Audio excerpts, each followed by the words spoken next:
what does it really mean to be made in the image of God?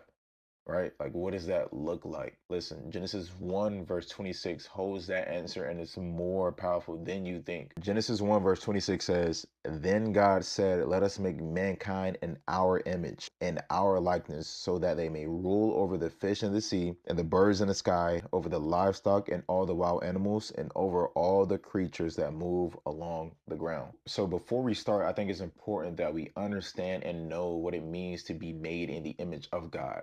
First, what does image mean? In Hebrew, the word image means selim, so a representation or a shadow image of God. God is love, God is life, He's truth, He's the almighty creator of this world, He's everything. And so, when it means to be made in the image of God, it means to be made as a representation or a shadow of Him, reflecting His light, not physically, but His steward, His servants. So ruling doesn't just mean over animals. Ruling doesn't just mean authority over these things as far as land, but he's giving us the power and dominion to rule over things in our lives when it comes to work, right? When it comes to our career, when it comes to shaping culture, like replacing average with overachiever and being the difference maker within our lives, within society, and making our mark on this world.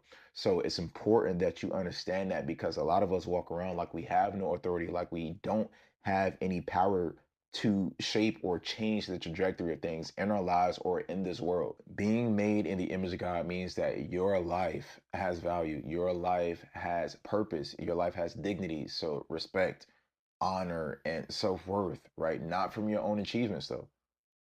Human dignity comes from God. So don't look at anybody else that's ahead of you or doing better than you in whatever field it may be because that's their race. You have your own race and you have your own calling, right? And they might not even be doing something that's rooted in Christ. It may be something out of the arena of whatever God called it to do. So it's not your job to focus on them and say they are doing better than you. It's your job to make sure that you're stewarding what God has given you, the talents and the gift that He's giving you, and that you're stewarding that right and not sitting on it. Genesis 1:26 remind us that we are not an accident. It wasn't no Big Bang Theory that created us. We didn't come from animals where whether it's evolving whatever the lies is. None of that crap.